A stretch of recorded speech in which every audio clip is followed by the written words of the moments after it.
What's good, my people? Welcome into Buckets Action Network's daily NBA betting podcast. We're in the workshop Thursday, NBA slate, and I got two of the regulars with me, K1, Kyle Murray, and Bryan Fonseca, my Puerto Rican brethren. We are presented by DraftKings. The crown is yours. Go download the Action Network app. Go subscribe to the Action Network YouTube page. Go get Action Pro. Get all that update on the fly for the NFL playoffs. A lot of great breakdown coming out of the shop for the divisional round coming up, and it will be going on through the Super Bowl. Make sure you tap in with the Action Network squad. You know how we do. We get the play, we get the cap, we get you guys out of here. We'll do 3 stars, we'll do 2 stars, we'll do 1 stars, but we're going to kick it off with what we learned this week, tonight, in the association. Bryan Fonseca dealing with a little technical issues with the internet, but he's back. He's up and running. Tell me what you learned. Life without the internet and this week in the NBA. If you had Verizon, try to get some money back. That's what I would tell you. If you're like me, you haven't been able to make a phone call all day. You haven't been able to get work done as sufficiently as you'd like. That was a pain in the ass. Apparently just in a whole bunch of places throughout the country, Verizon just dropped off and wasn't working for a lot of people. So that sucked. As far as the association, I learned that the Knicks apparently really wanted this game against Sacramento. Like, why was Jalen Brunson even playing in this game? Like, Jalen Brunson got hurt. He hurt his ankle, and this is a back-to-back. This is the first Knicks back-to-back on this road trip, and the only one on this road trip because it's only a 4-game road trip. Also coming off, I understand this part, the first time that they have back-to-back days off in about a month, literally close to a month. However, you play the Warriors tomorrow, and I know the Kings have played well for 2 games. They're on a 2-game winning streak, which is their second 2-game winning streak of the season. And they've gotten a couple good wins lately. I would have probably sat a couple of guys in this game, and now they might have to sit a couple of guys tomorrow against a better team in the Warriors. I thought that was interesting. I don't know if it's because, Mike Brown revenge game, being that he's coaching the Kings, coaching in Sacramento, but they're not looking good right now. I don't know if anyone's seen the score, an update on the game itself, and Jalen Brunson did, roll his ankle, limped off, questionable to return. I frankly don't think he should. I don't even think you should bring him back until maybe that Saturday game you have home against Phoenix. But they're losing 56-42 at halftime right now. Brunson's been limited to 5 minutes. Mitchell Robinson is even playing this game, and he hasn't played back-to-back. He hasn't played a back-to-back since April of 2024. So are you kind of punting the Warriors game a little bit, or I guess going to play that one shorthanded? I would have just done the reverse, but hey, I mean, Mike Brown probably wants the revenge win, so I get it. Yeah, it's tough dealing with the schedule, and I mean, Brunson hasn't missed many games all year, and we'll come back to this game because it's part of my 3-star play. So we'll get back and we'll talk a little bit in depth on that. But yeah, you gotta be very, very careful when dealing with star players and schedules with back-to-backs and 3 and 4 and all that stuff. We'll come back to that Knicks squad and that matchup tomorrow versus Golden State. Kyle Murray, what have you learned this week in the association? Yeah, I learned that some prop betting stuff can really make you laugh sometimes. Our friends at DraftKings, they were kind enough to offer a little bit of a boost. I think it was a 25 or 30% boost on a head-to-head player prop market, which I typically don't look at that market too much, but I would highly recommend anyone takes advantage of these boosts as much as possible, because even if you have a minus EV bet, just adding that 25% on that odds boost is going to help, bring some value to the table. But so what I did was went into the games, and I was greedy. I wanted to take the game that was next to lock, so in Chicago, Utah. I took Kobe White minus 6.5 points against Bryce Sensabaugh. I was like, all right, I project Kobe White for 21, project Bryce Sensabaugh for about 12.9. Nice little value there. Bryce Sensabaugh scores 21 points in the first quarter. Finished the game with 43 points. Kobe White finished with 6 points. So it can be a fickle thing. I think it's important to laugh at those kinds of things, but I just wanted to share that story with the viewers, because I got every time I saw Sensabaugh scoring, it made me laugh over and over again. So I did appreciate that, but also a little bit of a reminder for those of you who aren't taking full advantage of those profit boosts. Make sure you're doing that if and when possible, because our friends at DraftKings tend to be helping us out a lot with those boosts. Yeah, no doubt about it, man. You got to take advantage of the additional value and plus EV when it's given to you over from our guys at DraftKings. Always stay tuned on that. We try to let you guys know and give you a heads up as best we can, but always be tapped in and check all those lovely tabs over at DraftKings. I think they got the best look and feel and user experience out of all the books. I'm not just saying that because they're our sponsor. I really truly believe that. So yeah, keep an eye out for DK and all their promos. What did I learn? I'm in Chicago and he's really skating because the Bears are winning. And when the Bears win, the Chicago Bulls can kind of do whatever they want. You know what I mean? It doesn't really matter what the Chicago Bulls are doing when Caleb Williams and the guys are beating Green Bay in the playoffs at Soldier Field by the lake. But I say all that to say, I have yet on Twitter, anybody outside of the realm of Chicago, shout out, there's a few local dudes, I won't even name any names, that have called out this guy a bit. But Billy Donovan, I have yet to see a guy skate by as much scrutiny as Billy Donovan. They started the year, this high-flying offense. That was something that we could talk about. The pace was through the roof. They're going to score. Now we're to the point where I know Josh Giddey has missed like the last 6 or 7 games. But the last 10 games, they're bottom 5 in offense. They don't play any defense. We just talked about Sensabaugh went absolutely ballistic on them. The squad has no real direction. Fellas, I saw a tweet today that said, hold on, I don't want to butcher exactly what it was. The Bulls' record through 39 games, each of the past 4 seasons, has been exactly 18-21. 4 seasons in a row through 39 games, the Chicago Bulls have been 18-21. This is a squad every offseason that tells us they don't want to be mediocre. They're going to do all the things they can to change, and they think they have a squad that can compete. It's all nonsense all the time. And one guy, the guy I'm talking about, somehow managed to finesse an extension. He got an extension. So, Billy Donovan, salute to you, brother. You just show up. No matter what happens, you get absolutely no flack. Everybody thinks you're a phenomenal coach still. Giddey goes down. The offense is in the absolute bottom of the league. I know he's an impactful guy, but there's got to be a way to put the ball in the hole some other way, have some other impact. Pat Williams, I don't know why he's getting any minutes. I understand he got a contract extension. He gets 18 per.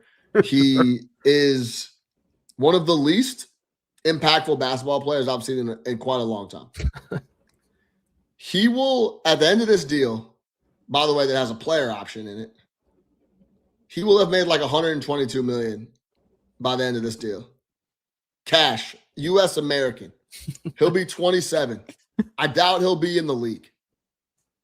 This is the type of organization that's being run in Chicago. So salute to Billy Donovan. Salute to Pat Williams. What I learned is that seems like Billy Donovan can get absolutely no flack no matter how hard he tries.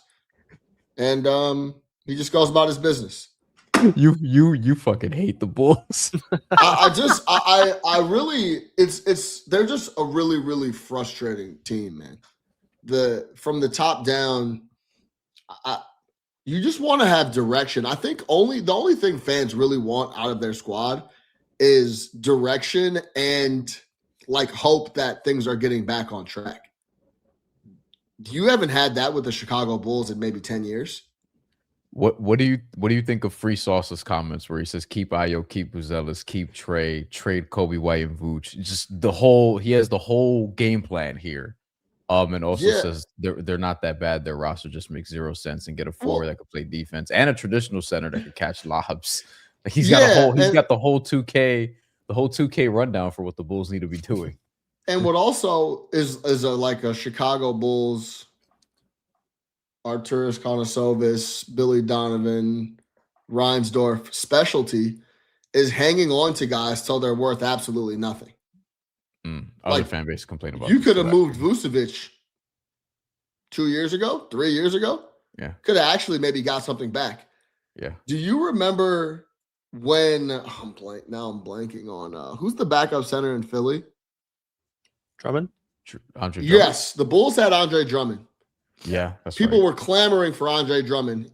Great fill-in big playoff teams looking for him. There was talk they would give up a 1 for Andre Drummond. Bulls, no, we're gonna hold on to him. We gotta make a back end run to the play-in. Zach LaVine, we could have moved years prior. Oh my God. I mean, like, there's like the list is extensive with them holding on to guys when they're at the peak of their value, when it's clear that you could just move on from these dudes and try to rebuild. And they just haven't done it. So I could talk about this for hours on end. So yeah, Billy Donovan, salute to you, brother. Keep cashing checks. Shout out to Joakim Noah in Florida and those guys for winning some titles. It's always been a good resume boost for you, no matter what. I may be being a little harsh, but he's been skating for quite a while in Chicago with absolutely no recourse. All right, let's hear from Matt Moore before we get into these plays. The Buckets Podcast is sponsored by DraftKings Sportsbook. And in partnership with DraftKings, our listeners get a great offer. Right now, new customers can bet $5 and get $300 back in bonus bets if your bet wins. Love the thrill of live betting? DraftKings has got you covered. Bet live on star player props and in-progress games right as they happen. To get started, use promo code BucketsNBA when signing up with DraftKings. That's code BucketsNBA when signing up with DraftKings for $300 back in bonus bets if your bet wins. The crown is yours. The crown is yours. Shout out our guys over at DraftKings. All right, let's jump right into it. 3-star plays. K1, Kyle Murray, give me your 3-star play for the Thursday NBA slate. Yeah, I'm taking another under, similar to the last time I was on the show, taking Tyler Hero under 25.5 points and assists. I don't think this one moves super dramatically. It might go down to 24.5, unlike the last, the Vooch under a couple nights ago. But I still think there's some solid value on this one. Tough matchup here against a Boston team that plays really solid defense. I will say the one thing that does set up well for Tyler Hero in the spot is Boston does allow a lot of threes. So if Tyler Hero can get clicking from 3, we could be in trouble on this one. But outside of that, there's a lot of really bad numbers matchup-wise here. It's a bottom 10 assist matchup for him, bottom 5 field goal attempts matchup. So obviously you're going to see some decreased volume in this one as well. Obviously worth noting that Davion Mitchell's doubtful for this one. So I'm actually looking at the combo prop because in order to, I guess, capitalize on an increase, on a 2-pronged increase from Tyler Hero, you're going to have him take away from himself here, either passing or shooting here. So I project him for closer to 22.8 points and assists. Also worth noting, he did play 39 minutes last game, so I'm going to end up probably projecting him around 32, 33 minutes. But that 38-minute game is such a significant outlier for the way this Miami team is playing. I think even with Davion Mitchell out of the equation for this game, they're just so deep here. They like to play all these wing guys. Obviously, we've talked about Larson and Jovic and Jaquez, who Jaquez, I believe, is also questionable for this game. But nonetheless, there's just so many guys that they like to, really pull out of the bag here and give minutes to. So on a normal night, we don't find ourselves projecting these Miami studs for any more than 31 or 32 minutes. So again, I think this number is a bit boosted up because of that massive outlier 38-minute game. I would think that we'd probably have to project him for like 34, 35 minutes to have him going over this number. So I think there's a pretty good amount of wiggle room, especially where I'm foreseeing I'm going to probably project him at like 31, maybe 32 minutes. Again, tough matchup.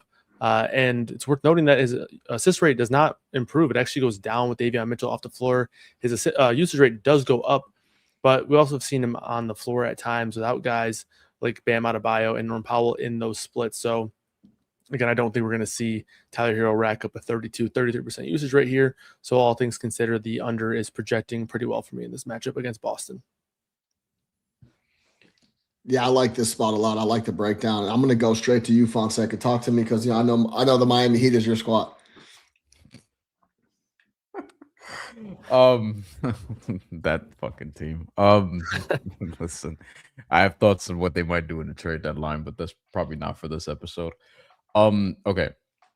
So the last time Davion Mitchell sat was December 19th, coincidentally against this same team. Tyler Hero was not yet playing though, so you can't really use that in any way. Kasparas Yakachonis did start, which was a little bit of a surprise given that we haven't seen him a ton. I kind of think if I had to project their starting lineup, I kind of think they give Hero Powell a shot here again, until inevitably one of them gets dealt, probably Hero. Hero Powell, Larson, Wiggins, Bam is what I'd expect. And from there, we'll see what the rest of the rotation looks like. Jovic only played 6 minutes last game, but if Davion does sit, like maybe you'll see him handle some playmaking responsibilities, given that, well, he can run an offense a little bit, like as a forward, not a point guard by any means. But Drew Smith is probably the person who fills in the most. Spo loves him. He'll play a good amount of minutes. And if he wants a defensive look, then he's going to rely on Drew Smith. Jovic could get a bump, especially if Jaime Jaquez is out. And if Jaime Jaquez is out, then, obviously like that could make that could make this more of a sweat. And then you have to worry about the consistency of just Wiggins and Bam. But overall, I mean, defensively, there are going to be some guys that Boston could throw on Tyler Hero, and he's going to be one of the focal points of their game plan. So I do like it from that standpoint. Obviously, even with Davion Mitchell out, given how complimentary Pelle Larson is, I think he should slot right in. And not that he's going to command a high usage, but he'll be out there with them as well. And then, other than that, the lineup is pretty standard for the most part. Let's keep it rolling. I'll stay right with you, Fonseca. Give me your 3-star play for the Thursday NBA slate. This is more of a 2-star, maybe a 2.25 star. Not my favorite slate, but I kind of still think we can buy low on Stephon Castle here, who was really good against OKC as expected. Some of us did have his overs in different ways, points and points plus assists. I just did the points. Actually in a parlay that hit. Thank you, Alex Caruso, for that. So Stephon Castle, lately, he's been going under this, but it's really the shooting. He's still getting minutes. He's still getting volume. He's over 24.5 PA. That's the number that we're rolling with here. There's a world where this gets to 23 based on how the very early movement is. So I would suggest like just sort of shop around and see, but over 24.5 regardless in 7 of 13 if you want to use a longer sample size. More recently, it's 1 of 5, but a lot of that is just because, he's just been shooting poorly. And that's really what it comes down to because he's still getting the minutes. He's 30 or more minutes in 7 of his last 11 games. He's 38% from the field during that stretch from the field. 20% from 3 during that stretch, which is not a reflection of who he truly is, but gets a favorable matchup here if you're looking at Milwaukee. Bottom 10 in most assists per 100 possessions, bottom 10 highest 3-point percentage allowed, bottom 10 in 3-point volume allowed. All of which are things Stephon Castle could get to and generate. So I just like the matchup here for him, and I think that he should be breaking out of this slump at some point, which is basically what it is. It's an efficiency slump. Had a really good game against OKC in a matchup we liked. He's been very good in that matchup, but the 2 for 11 against Minnesota, the 3 for 16 against Boston, if you're looking at the shots, he's still generating some good quality looks that are just not hitting for the most part. So I think those will start to fall, and I like this matchup for him. I think he'll be able to get some good looks against the Bucks. Yeah, he shoots a full 5 percentage points better, almost 4.3 at home versus away too. So yeah, that's a good look for Stephon Castle coming off of that OKC game. That fucking matchup is awesome. Yes. I really look. The NBA is so top heavy and great. All out of you pick out 5 teams from each conference that are just really solid basketball teams. So you don't really need to hand select what type of matchup you want. You'll usually get really good series regardless. But I really, really need a 7-game best of 7 out of the Thunder and the Spurs. Like, they tried to downplay that shit on the telecast yesterday. It's not a rivalry. It's not this. It's not that. They were calling the Spurs little bro. And not like, nah, man, they don't see themselves like that at all. They don't care that those boys went and got a ring. They still see them as a young squad that they can compete with. They got dusted off last night, but as we know, that was the first time in a while. And this Wemby Chet thing is not going away. Like, Chet has to be good for them to be on a championship level. He has to be aggressive. He has to be the two-way guy that we expect him to be. Right there, top 2, top 3 DPOY votes, and then an offensive force like he was in the finals, like he was in the playoffs, leading up to them getting the title. When he sees black, silver, and white, it's a different dude, bro. Like, it's clear as day. He's not as aggressive. He doesn't really want anything to do with the Rock on offense. He doesn't want to see Wemby. So, and it's not like Wemby's going away. So I know Chet is hoping he doesn't. He's thinking the exact opposite of us. I hope we do not see San Antonio in the 7-game series, but that issue is not going away. And I'm very, very excited to see how that plays out because they need Chet. Chet doesn't want to play San Antonio. What do you think, Calmer? Yeah, I mean, I cannot agree anymore about that being a potential playoff series. Deeper in the playoffs, the better. I would love to see that, all the intensity possible. In terms of this Castle play, I like this quite a bit. I'll throw out 2 matchup stats that I think back the Castle play. One, Bucks are the 8th best matchup for 3-point attempts and 3-point makes, and they're even better for guards in the 3-point category. And then free throws allowed. They're allowing the 6th most free throws allowed, 5th most to opposing guards. Stephon Castle attempts the 2nd most free throws on the team. For the Spurs, 37% of the free throw attempts come from Stephon Castle. So both of those matchup stats back this play as well. Yeah, and the dimes have been pretty consistent home and away. He's right at that 7 number. I just, man, the usage is going to be there. I really like Castle, and I like that spot. So good look on that, Fonseca. All right, my 3-star play. I'm going to try to pick one off really quick. I'm going to go Knicks Warriors under 230.5, minus 115. The number is still out there in the market. Jalen Brunson goes down. Same right ankle that he missed time with earlier in the year. It's the same one. It's now going to be a back-to-back. We are recording this live on Wednesday night, 11:43 Eastern time. The number's still up there. That's where it opened when Brunson was on the floor. This absolutely will go down. We'll close shorter than 230.5. The Knicks, after Brunson went down, scored 42 points in that first half versus the Kings. Without Brunson this year, 1-2 straight up. They only scored 113 in Miami and 104 in Minnesota in both of the losses.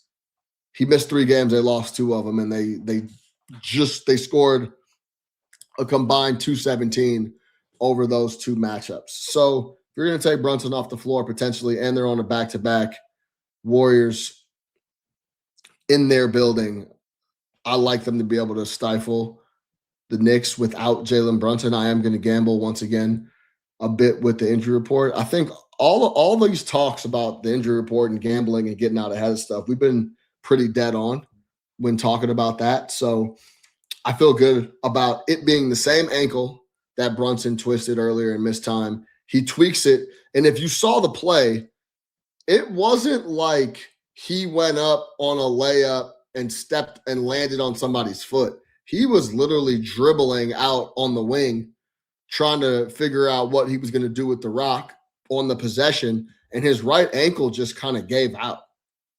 Yeah. Almost as if it just looked like it's just not fully healthy, like it's a little weak. So I would be shocked if he played tomorrow in the back-to-back. No need to trot him out there if he's not fully healthy. So I have to go under 230.5 purely on that spot. And the New York Knicks are I don't want to say atrocious, but very lackluster offensively when JB is not pulling the strings. Go ahead, Fonseca. They're losing 77-55 right now to the Sacramento Kings, who are about to have their first 3-game winning streak of the season. I mean, if you expected this, put your hand up, give yourself a pat on the back, because I don't. How the fuck could you see this coming? Also, Deuce McBride, who I liked heading into this game, who now has a Jalen Brunson injury to perhaps support his cause. He's 0 for 9 from the field today, so that's just tremendous. Like that. That's betting on the NBA, especially this season. It's just like that's it in a microcosm right there. Got the volume you want. He's averaging a shot every other minute, and he can't buy one. 0 for 9. He's been shredding lately. 0 for 5 from 3. We'll get some more of that, and actually in my 1-star play as we look ahead to that. But in this game, it's not only Jalen, but Mitchell Robinson, who hasn't played a back-to-back in almost 2 years, since April 2024. He probably sits tomorrow's game against the Warriors too, which again, I don't know why you went all out against the Kings. The Mike Brown revenge game is not going as planned. You really think that was in his mind? You think he was thinking about that?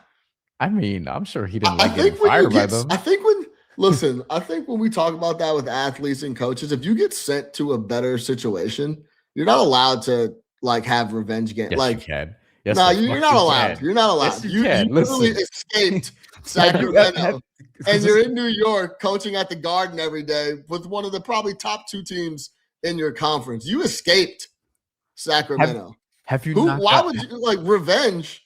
I should let you guys get a win for letting me out of it. Have you not? Maybe he did. But have you not gotten a better job at some point in your career, and then thought about the other job that you had that you was left by your choice and was like, motherfuckers, man, like I don't know, man. Have you ever had a girlfriend you left for a better girlfriend, and then you thought you don't think about the other girlfriend? You think about the old shorty when she's a little better than your new shorty. You know what I'm saying? That's when you go back and think about. Thankfully, your new girl's better than your old girl. I have not had that. Really think about her too Thankfully. much. You know what I'm saying? K1 Kyle Murray, what do you think about this under trying to pick one off with Jalen Brunson picking up a little ankle turn there early in the game and not returning, and them flat out just not being able to score historically this year, last year, and tonight without him being on the floor? Yeah, I think it could be a potential like slippery slope here in terms of the injury stuff. I mean, if Brunson sits and they sit Mitch Rob, why not give Josh Hart a day off who's returned from an injury? Why not consider, maybe a couple other guys getting some time off? So I think that's a really good spot to, at the very least, maybe chase a number that could fall here. And then obviously, even if things play out, I mean, the way that I have my model set up right now, because I didn't get a chance to do all these adjustments yet. Obviously, Brunson got hurt mid-game. With Brunson in, I have this game at 228.5. So my model likes the under even if everybody plays. And it's looking like Brunson would be a miraculous turnaround to play. And then there's a good chance that we see maybe a domino effect. So, yeah, I think that this is a really good play here. All right, let's keep rolling. 2 stars. I'm going to stay with you, K1. Give me your 2-star play for the Thursday NBA slate. Yeah, again, attacking a potential injury situation. But obviously, this is also kind of a 2-pronged situation with both sides. The Jazz, they decided to essentially announce that Yusuf Nurkic would be active. Then he was coming off the bench. Then he didn't play at all. Lauri Markkanen was out with an illness, maybe a real illness, but I'm going to guess maybe a fake illness there. And they've been doing some weird things with their injuries. Those guys haven't been playing any back-to-backs. So considering those 2 guys sat, and in tonight's game, I'm going to assume that they're going to play in this one against Dallas. So I like Utah money line. Obviously, Dallas is without Anthony Davis. Cooper Flagg also got hurt in this one. He hurt his ankle as well. They said that he was going to be able to make his return. He came back to the bench, came back in for a little bit, and then didn't come back out for the second half. I would expect him to be doubtful at best, maybe highly, highly questionable at best. So, yeah, I like the Jazz money line in this one. A lot of it is playing the injury report, but on the side of Dallas, you can also say, okay, Daniel Gafford, he didn't play. He didn't finish this game. PJ Washington has been out a while. There's a chance that maybe he sits the second half of this back-to-back as well. Brandon Williams has been dealing with some stuff. So I would not be surprised to see 3, 4, 5 Dallas players sit for this one in a game where both of these teams really want to lose this game. So it might be a kind of a wild west shootout where who's going to sit the more players here. But nonetheless, I'm going to assume right now that Markkanen and Nurkic play along with Keontae George and a couple other the Utah guys. And I like the Jazz money line for that reason. My guy Keontae George definitely playing, baby. That boy a baller, dog. Yeah. He shows up every night, man. And they got Bryce Sensabaugh, Bryce Sensabaugh probably put up 40 again. So yeah, why not go back to back? Another 60 plus combined between Sensabaugh and George. Yep. Go out to Dallas and get a W. Why not? Any thoughts on this this Utah Jazz money line, Bryan Fonseca? I'd like some clarity on the injury report just because there's so many guys on it, as Kyle mentioned. I do want to say though, like for people who haven't been watching the Jazz, and I've made it a point to watch more of them lately, they're not bad. You know what I mean? Like they hustle, they get after it. They have guys who can create. They're actually an interesting watch now relative to how they've been probably for the last year or so. Keontae George is obviously a big reason for that, not just Lauri Markkanen, who we all know about, but Keontae George is kind of coming into his own, not kind of, really coming into his own this season, as a matter of fact, as Sean just mentioned. And it's kind of a bummer that Walker Kessler, only gave us 5 games because Walker Kessler could have been really interesting as this team, like this has sort of been a pain in the ass for some of these matchups. So if there's a team that I like tomorrow, yeah, it probably is them because it feels like they'll have more to play with.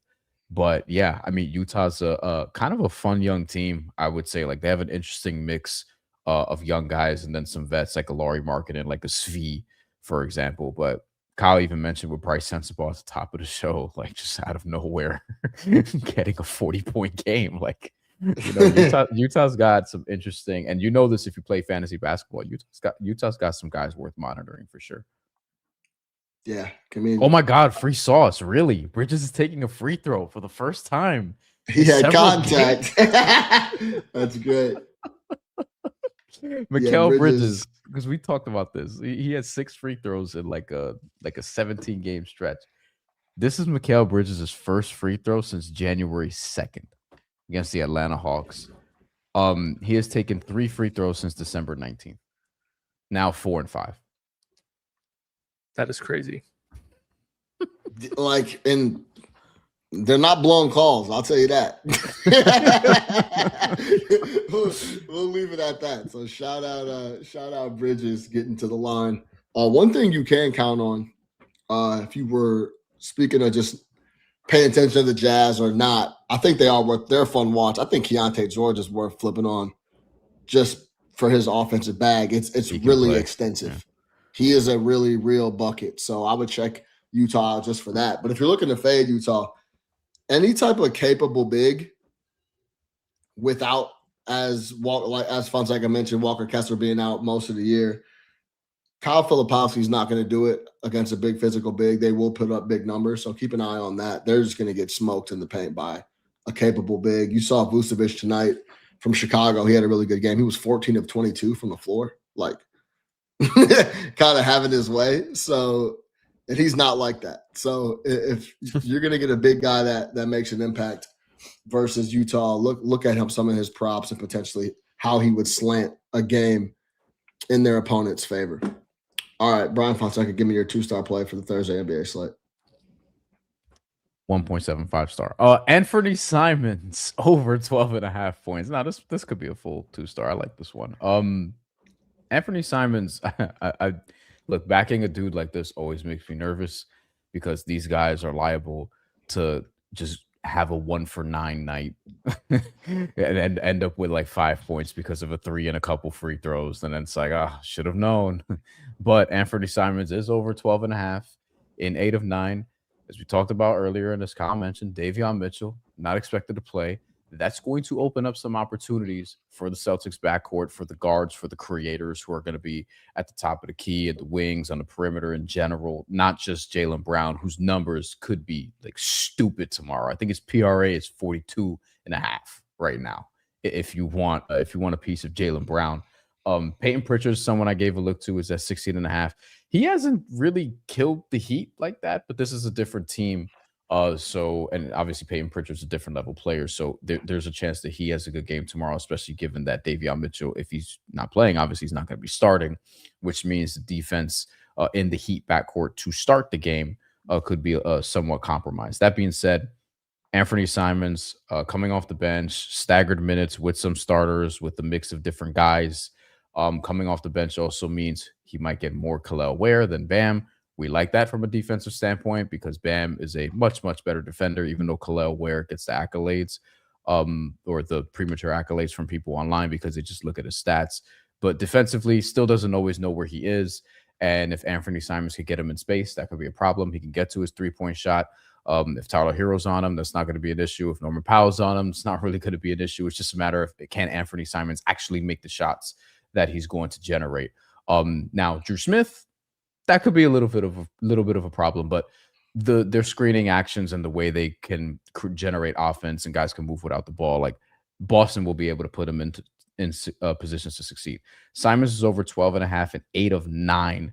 The Heat also allow, like the Bucks, bottom 3 in most 3-pointers allowed per 100 possessions.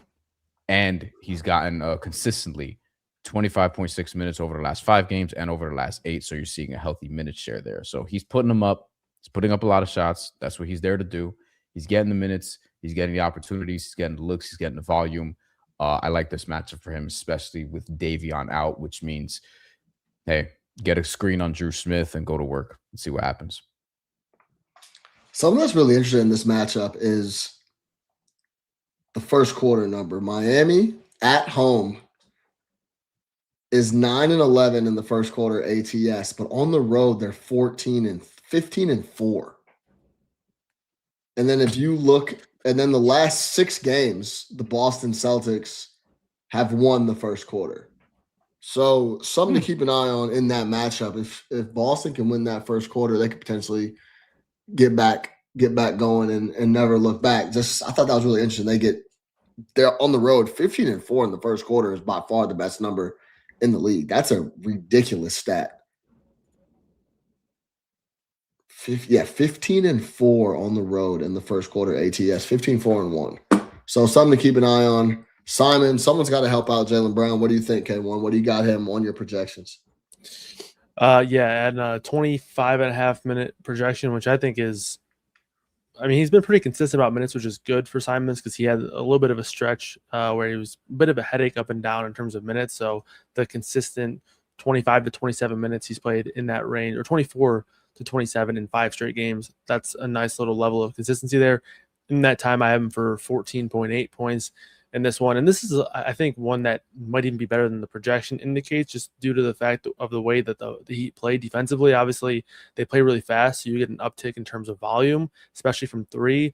The 4th best matchup in terms of volume increase for 3-point shooters, which is right up Anthony Simons' alley. And then if guys like Peyton Pritchard, Jaylen Brown, Derek White are getting extra attention defensively, Anthony Simons might have some obvious catch and shoot scenarios. So I like this spot quite a bit. He's cleared this number in 8 of his last 9 games as well. So this one looks pretty good. All right, let's keep it rolling. My 2-star play, I'm going to go with the Portland Trailblazers plus 4.5, minus 110 versus the Atlanta Hawks. I like the spot for the Portland Trailblazers, even though Denny Avdia is doubtful on the injury report with a little low back. But Blazers have been playing really great ball. After they won 5 straight before dropping 2 straight. In the last game they played, Denny was out. And also, Jeremy Grant looks like he's going to be back. He popped up on the injury report as questionable. He hasn't played since 12-18. So this will be his first game back. And he was offensively, he was cooking 23 points per in that last month of play in December when he was going. So if Denny's not going to go, I like Jeremy Grant coming back in the spot. And when we talk about spots, the Atlanta Hawks have been on the road forever. Only 2 games at home since 12/29. They've played 7 of 9 on the road and 6 of 7 on the road. This is the last of a 4-game road trip. coming off a day off in LA, coming off getting dusted off in LA. I thought I had a spot with the Lakers in Sacramento a couple nights ago on the team total. They just absolutely capitulated and didn't show up. And I guess the Sacramento Kings are playing their best basketball of the year all of a sudden.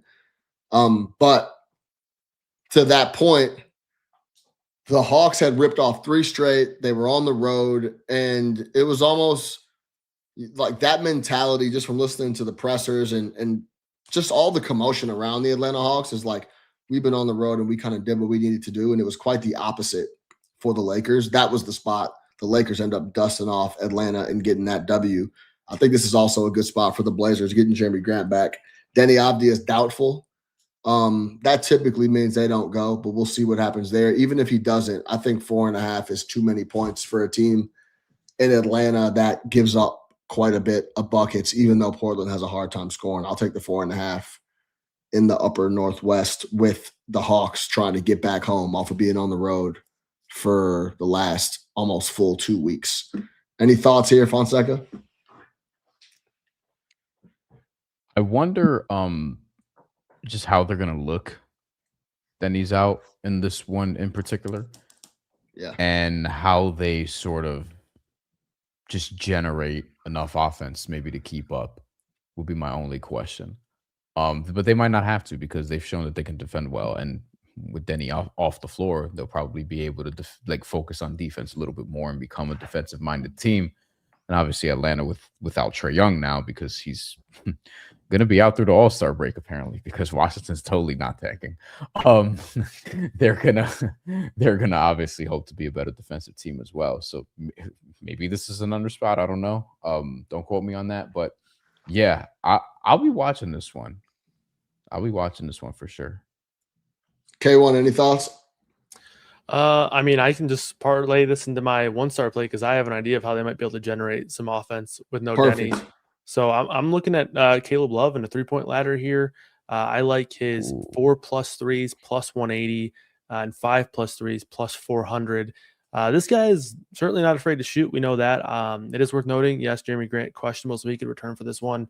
Drew Holiday's been on a pretty significant minutes limit. Love actually started last game, and Drew Holiday ended up playing or starting the second half and playing a few more minutes, but they're still being very cautious with Drew Holiday as well. And in that game, Caleb Love still played 33 minutes, and he played nearly the entire fourth quarter. So I think even in a world where Drew Holiday plays a few more minutes, there's still 28 to 30+ minute upside for Caleb Love here.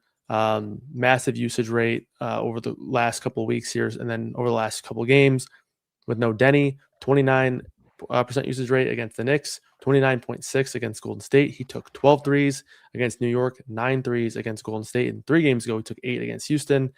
So he likes to chuck. We know that. And this is going to be a pretty fast-paced game, in my opinion. So there should be plenty of volume and potential shot opportunities for Caleb Love here. And I think that maybe we'll even get a better number. The market's not fully out there yet, so maybe take a peek in the morning and see if we get any overnight or early morning Jeremy Grant. Is probably unlikely, but maybe we'll get a better number on this one. But with both teams playing in the top 8 of pace, I think that we're going to get a good amount of volume here for Love. So I like him on the 3-point ladder. Fonseca, you had a audible gasp when that came out. You like that look from Murray? These are the kinds of looks that you have to have when there's an extensive injury report. As someone who has dumpster dove for Sion James props this season, and as a matter of fact, we'll talk about Tyler Kolek in a sec, but these are the opportunities for guys like Caleb Love to step up, to have to generate 3-point volume that frankly they're going to need in this game, especially with not just Denny out, but overall, it's not even just the shooting, it's just the overall usage and creativity that he provides to their offense, and obviously getting downhill and drawing a ton of fouls. They're going to have to replicate that now with just one person. So Caleb Love being able to be a target on threes, that's going to be very useful for them. So yeah, no, I love it because those are the kind of that's what really makes this go. It's when you have an injury report and you got to dig for who's the 11th man on the roster who's going to get 8 points tonight. Like, that's when you know you're a sicko, especially if you hit that. Like, it's just part of the fabric of honestly what we do. Yeah, no doubt. That's why you got to stay tapped in. And then knowing rotations and, who's going to come off, who's going to get minutes. That's why Murray always talks about just minutes is the baseline of his projections and what he thinks is going to come, what he thinks is going to be produced is you got to be on the floor, of course, to get to fill up the stat sheet. All right. Fonseca, give me your 1-star play. My 1-star is either going to be centered around Tyler Kolek or Deuce McBride, and it's looking more and more like Tyler Kolek, given that Deuce McBride is 1 for 10 tonight in a spot that I liked for him against the Kings for reasons that should appear obvious. And Deuce McBride's been going over 10.5 points, 7 straight games up until the last one. It was like a blip on the radar, and then he gets 23 minutes. He's actually third on the team in minutes. Coming off the bench, he's got the most off the bench by far, and he's 1 for 10. This could be a potential buy low opportunity for him against the Warriors. We'll see. But Tyler Kolek, we can safely assume Jalen Brunson. Like I don't know if he's gonna play tomorrow. I don't think he should. He left the game earlier, for people who don't know, due to an ankle injury. Tyler Kolek did start second half. I kind of agree with Free Sauce. Can't trust any Nick right now, but we don't know what the number is because these props aren't up because the Knicks are currently playing right now. But we can assume Tyler Kolek does start. And if Jalen Brunson's definitely out, which he should be, Tyler Kolek will start in this game. He has 1 start this season. And I did play his over for this because he tends to get some measure of volume when he has an extended run. It won't always be pretty and it won't always be super efficient, but he got 20, 11, and 8 in his only start this year. That was against the Minnesota Timberwolves. He got drafted highly, relatively highly. Like, he wasn't like a top 10 pick or anything like that, but walk with me here. He got drafted where he did because of his playmaking ability primarily. And overall, like, he's a gamer and all that stuff, but primarily because of his playmaking ability. He has a combo guard tick. When you watch him in summer league and when you watch him sometimes this year, there are just games he wants to put up 7 shots in 12 minutes. And I don't really get it, but he wants to do that. It's like he wants to show Mike Brown, like, yo, fuck that. I can score too. I'm not just a pass first guard, So I don't know what the play specifically is going to be. It's why it's my 1-star, but I'm going to take his over in some capacity. It may be assists, it may be PA, it may be PRA. It's going to be one of those things. Because he's gonna have opportunities, he's gonna get volume, he's gonna get extended run, he's gonna start, and he does like really drive possessions for them when he's out there. So he's not gonna be one of these dudes who just passes it to somebody like Mikal Bridges and then just stands in the corner. Like, no, he's gonna be initiating offense. So it's gonna be something with the assists. It's gonna be points, assists for me, or assists or PRA. And I would ask Kyle real quick, because there's probably no way to know this, but do you think, like, what are we looking at here? Were we looking at 6.5 assists, 7.5 assists? Are we looking at a PRA that's in the low 20s or something like that? Like, what are we anticipating if Jalen Brunson does sit? What we can get from a Tyler Kolek betting perspective? Yeah, I'm trying to remember the last time we saw Brunson sit. I want to say it was like a 6.5 assist prop there. 6.5 definitely, because I had that. Yeah. Yeah, and he crushed that one pretty easy. So we might see either some props there with some heavy juice on overs. I think 20.5 could be a reasonable PRA number. It is a tough matchup, so maybe 19.5, 20.5 is something that the market might roll out to start.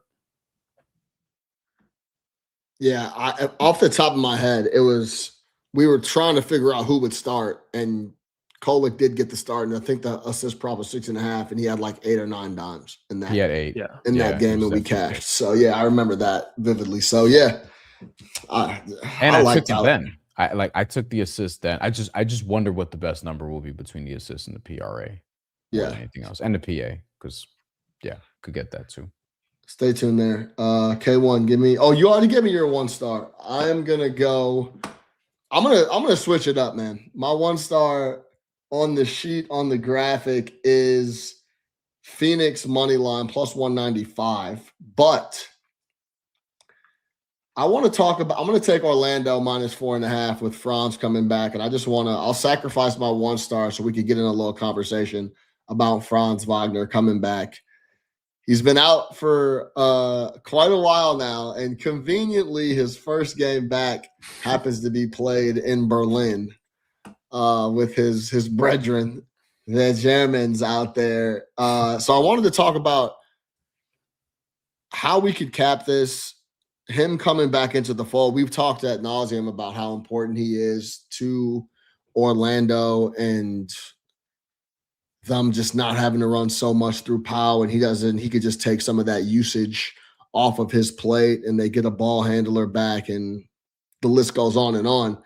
But Murray, how do you go about just trying to gauge like how many minutes Franz is going to get here? Don't be shy if it is a little bit of guessing, but just give me your overall thought process on trying to figure out the minutes for Franz and how that impacts the number overall. So hasn't played since December 7th, and so it was a pretty lengthy absence. But I think when he first got hurt, some people thought it might even be a more significant injury. Yeah. I do think that there's maybe I think there's two ways to consider why he's playing in this game. One, obviously, he probably was not going to miss the Germany game. So the question is, did they wait until this game? Could he have played earlier, or is this maybe a little bit of a pushing up of the timeline? And I think we'll be able to read tea leaves as we get some shoot around stuff. And I think there's a scenario where maybe he doesn't start. I think the Wemby stuff started a trend in the NBA where when guys come back, they like to play some of these key guys off the bench when they're on a minutes limit. That way they can pick and choose where they're actually playing those key minutes. So that could also play a factor in terms of where the minutes projection is going to be. Typically, we put guys into buckets of minutes limits, right? It's like usually 24, 28, or 30 for the most part, unless we have like an actual, defined number. I would guess that Franz would be like a 20, somewhere between 24 and 28 guy. So maybe 26 or 28 would be a minutes projection where I would have him. I think the 15.5 point prop is a little bit telling that maybe it's not going to be a super significant limit, but I do think, again, we're going to get some more news as we get closer to the game here. Keep an eye on that. That should be a fun one, man. Afternoon hoops is always the best. If you've never been to Berlin, I highly suggest you pack up and go. I went a few times, and it's a lot of fun. Good city on my list to go hang out and check stuff out. Before we get out of here, we got a little DraftKings parlay for you and the homies to dabble with. Let's go Phoenix Suns money line, Utah Jazz money line, Portland Trail Blazers money line. You parlay those three together, you get a little 13-1 over at DraftKings. The crown is yours. Let's do a little quick recap before we get out of here. Kyle Murray, Tyler Hero under 25.5 points and assists. 2-star Utah Jazz money line. 1-star Caleb Love 3-point ladder. 3, 4, 5. Get them up, Caleb. I am on the Knicks Warriors under 230.5. Get it while the getting's good. We recording this Wednesday or first thing Thursday morning, 12:13 a.m. 2-star Portland Trailblazers plus 4.5. Jeremy Grant potentially coming back. He's questionable. I think he does play. Danny Avdia doubtful. I still think it's too heavy of a number for the Blazers. 1-star Phoenix Suns. Oh, no, I switched to the Magic. That's right. Minus 4.5. So I could sweat Franz coming back for the Magic, and hopefully he gets back to his old ways. And then Bryan Fonseca, 3-star. Stephon Castle over 24.5 points and assists. Anthony Simons over 12.5 points is his 2-star. 1-star Kolick or McBride. Listen to the episode and keep your eye on the injury report. 4K1 Kyle Murray, 4 Bryan Fonseca, my Puerto Rican brethren. I am your host, Sean Little. Until next time, which is tomorrow, let's get buckets, baby.